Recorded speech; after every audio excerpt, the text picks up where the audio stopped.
Hi, my love, beautiful souls. It's Mystic Rose 1111. I'm back with the truth, bringing dark into light. There's a channel message. Oh my gosh, I'm gonna take some ice. Okay, so you guys, I had a channel message that somebody is going to be finding out in the collective that someone that they care about, love,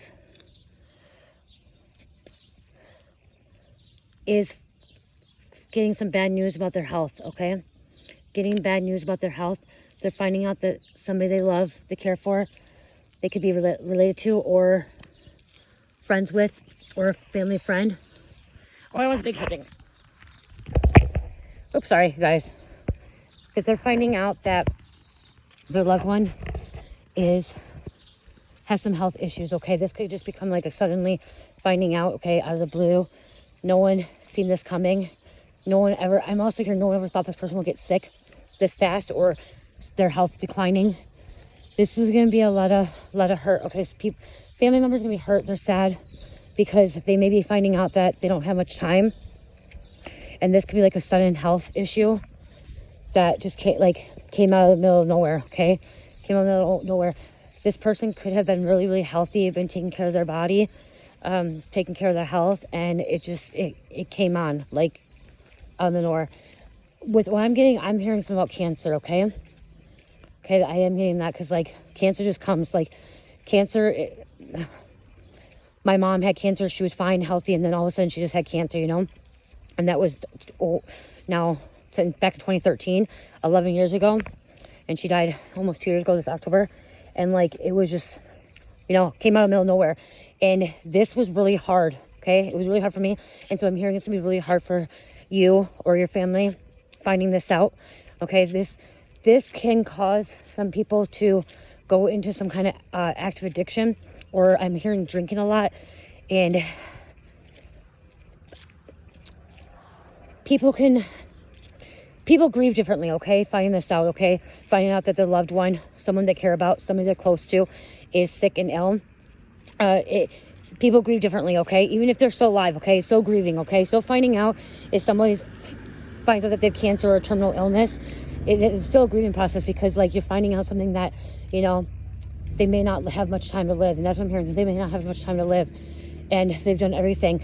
I am hearing with this is, if this is a cancer, somebody that's finding out they have cancer, somebody is refusing the treatments, okay? Somebody doesn't want to do the treatments, okay? Your loved one, your friend, family, does not want to do the treatments, doesn't want to do chemo, doesn't want to do radiation, doesn't want to put any poison in their body, okay? There's somebody that does not, they think that the radiation and chemo is poison, and they don't want to put anything in their body. This individual knows that deep down their soul knows that if they end up getting sick, it was their purpose, okay? It's their time. It's their,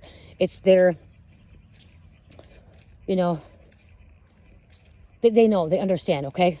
That a lot of people that don't want to take chemo radiation knows that they don't want to put that stuff in their body because that's, it's not what they do back in the day, That's not what they did back in the day. And this what I'm hearing is that's going to be hard for some family members. I am hearing, like, if this is a lover is going to argue with this, or even a family member, a parent or a child or something is going to argue about this because you guys want this individual to do the treatments, okay, do the radiation or chemo, and this person, it's their choice, okay? It's their choice to make. If they want to do the treatments, if they want the care to be done, it's up to them. It's not up to you. It's not up to their parents. It's not up to the lover. It's not up to anybody else but themselves. It's their choice. And this is going to cause some kind of like discord in a family because I'm hearing family's going to go against this person. Like, no, you need this treatment. No, you need this. You need this. And you guys, it's not. It's their choice.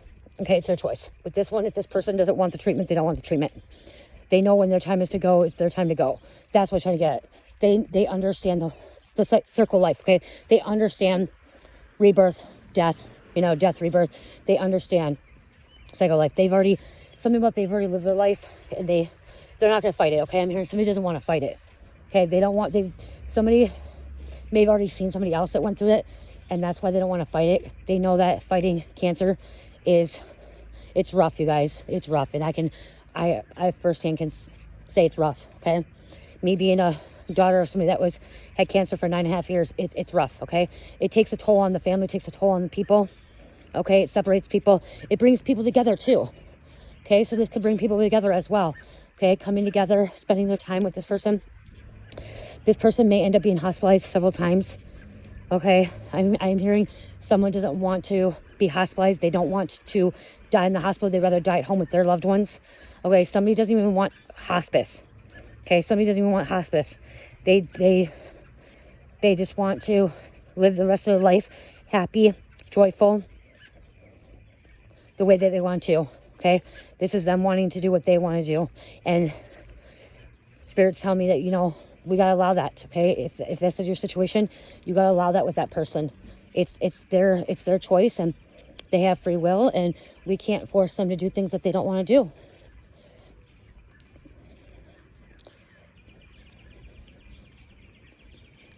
I'm hearing somebody's not going to want to leave this person either, like leave this person ever. They're going to want to be with them 24/7. It is not cancer, it's some kind of other terminal illness, okay? I just heard that there could be another person that is going to do chemo, but the chemo's not going to work, okay? The chemo's not going to work for the cancer they have. So there could be somebody that does do the chemo and radiation, and it's not going to work, okay? It's going to make somebody sicker. And they're gonna look dead inside, okay? And that's what it does, you guys. I'm dead serious. Cancer, when you do chemo and radiation, my mom lost her hair. She lost a lot of weight. She was sick all the time, and she was just, she looked like death. But she kept fighting. She wanted to fight. She kept doing it and doing it and doing it and doing it. So there could be somebody that wants to do it, and it can make them sicker.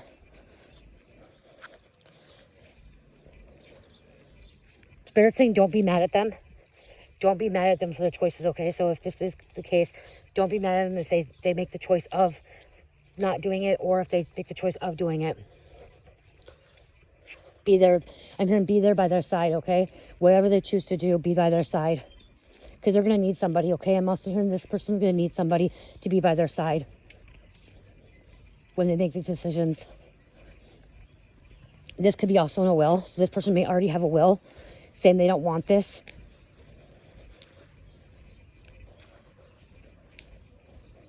Or they're going to be writing a will. I'm hearing they're going to be writing a will. Okay, finding this out.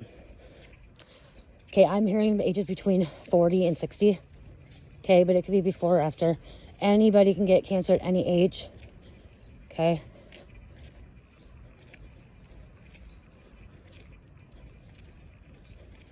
This is a rapid cancer too, okay? I just heard something about rapid.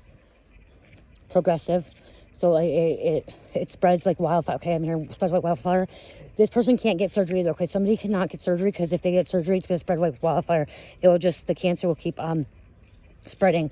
So this person is unable to get surgery. If there is surgery out there, the doctors will tell them that they cannot get surgery. Oncologists, and that's what they're called, oncologists. So they're going to be having to see an oncologist.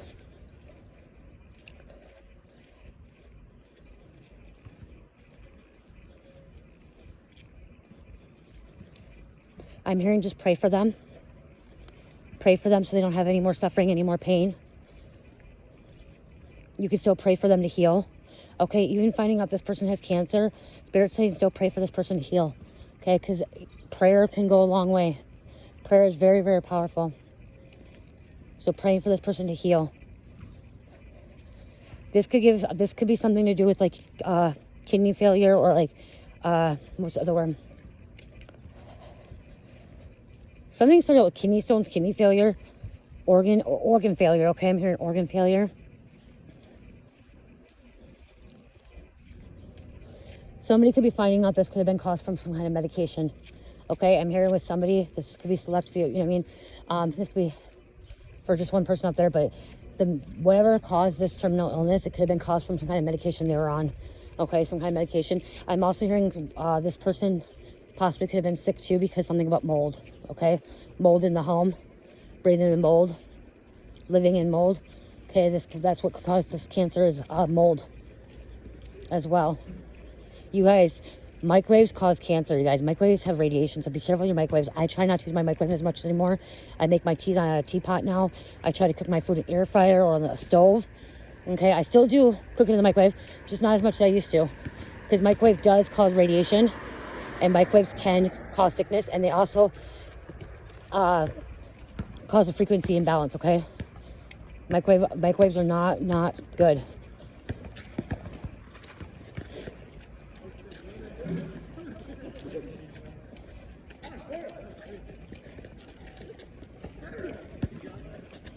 Oh, and what I was going to say, when I was talking about that, when I pulled the flowers when I first started reading, somebody may be giving this person flowers, okay? And that when I was going to say that earlier, with this situation, there may be a funeral, okay? A funeral as well, because when I was pulling the flowers, if somebody may be getting flowers, daisies, I'm hearing daisies could be their favorite flower, okay? Daisies could be somebody's favorite flower. I don't know if are these daisies? I don't know. Or bringing flowers to somebody in the hospital. Because you're getting this call, okay? Somebody's getting a call from the hospital, okay, that their loved one's in the hospital and visiting them, but they want to go home.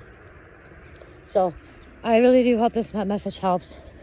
You know, these are the messages I don't like putting any of these messages out there, but these are the messages that people do need to hear for confirmation.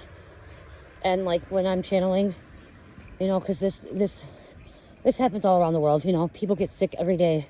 People die every day. People are born every day.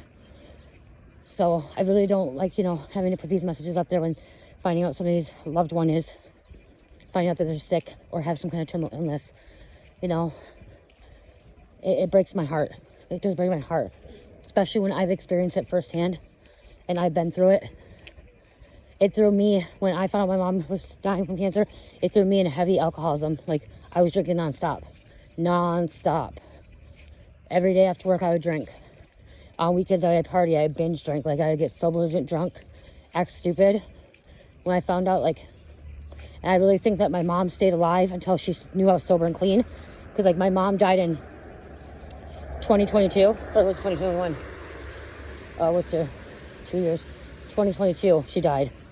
She died in 2022, October 11th, 2022, she died. And I think she was waiting. I think she really was waiting for me to make sure that and they'll hold on, okay? These family members will hold on too, okay?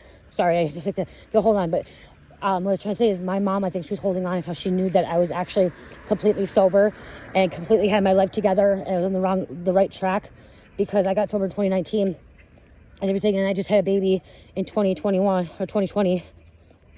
2020.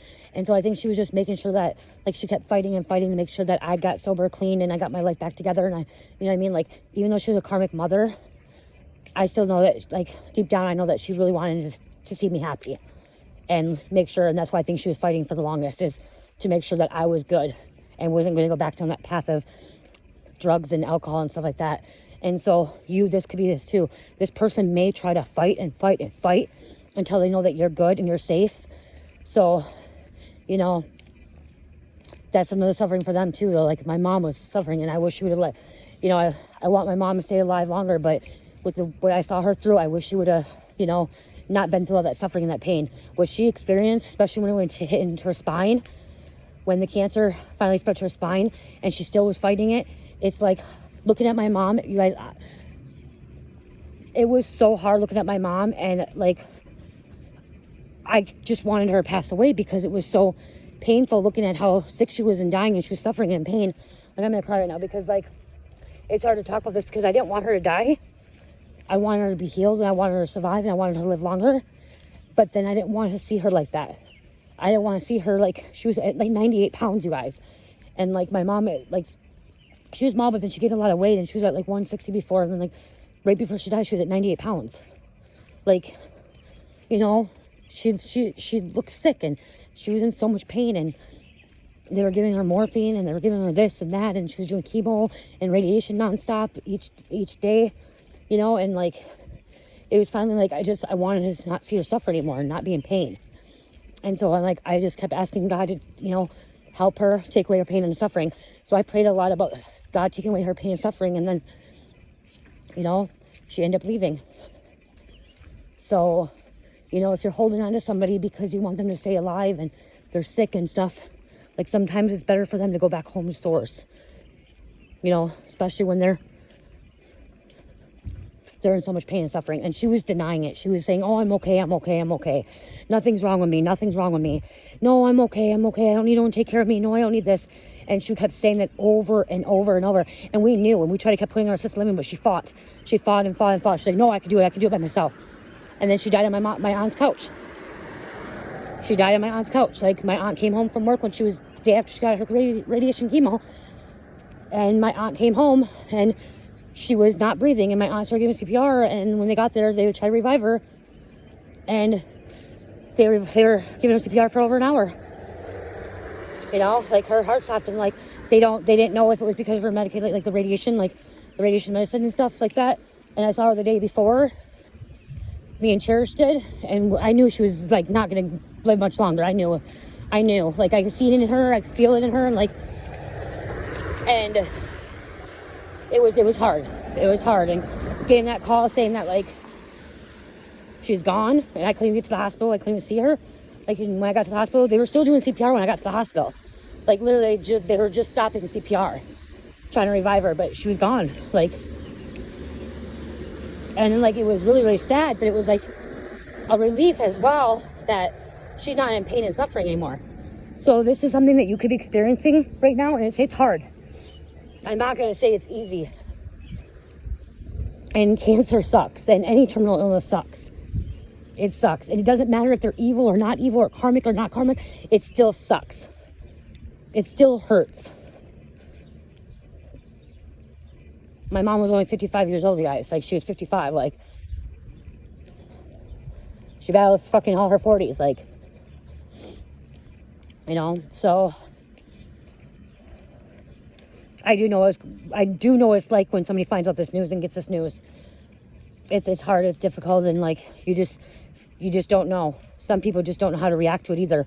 And honestly, when I found out about it, she showed me the letter, I didn't believe her. I did not believe her. I called her a liar. I called my mom a liar until I went to her oncologist appointment and like with her, and you know, like, and then they told me a year. They told my mom she had a year to live, and then she fought 9.5 years. So yeah, so that, you guys, and keep your hopes up too. Keep your hopes up, because they told my mom she would have a year to live because it was in her lymph nodes in her lungs, and it was going into her brain. And they said she would have a year to live. She lived 9.5 years. So you guys can, even if I'm putting this message out there, you can still have faith, and you can still pray, and you can still have more time with your loved one. You can still have more time with that loved one, because she had 9.5 freaking years to go, which the last couple of years was really sad seeing the way she was. But you can still keep praying, and they can still keep fighting. But don't hold on to somebody either if they're ready to go. Like, if my mom wasn't ready to go. She didn't want to go. She kept saying she didn't want to go. But if they're ready to go, you know, you gotta let them go. You gotta allow them to let go, like, transition, and like let them be reborn again. So you can keep your hopes up too, okay? Keep your hopes up. Pray. You know, I love you guys. I really hope this helps. Like, I do, and like, I can't be the one saying, like, people can't say, oh, you should be talking about this because you don't know what it goes through. Yeah, I do. I do firsthand. My mom had cancer. It was her lymph nodes, you guys. It was in her lymph nodes. It was in her lungs. It was in her brain. It was in her adrenaline gland. And then it went into her spine. And that's what they said. And when it went into the spine, they didn't think that treatment would help her. The last treatment, they're like, if you make it out with the spine, you're a miracle. And she didn't. She didn't. She did her first treatment, and the next day she was gone. So, I'm firsthand, I've been there. So, I love you guys. I really do hope this helps. Love, peace, light, healing. Namaste.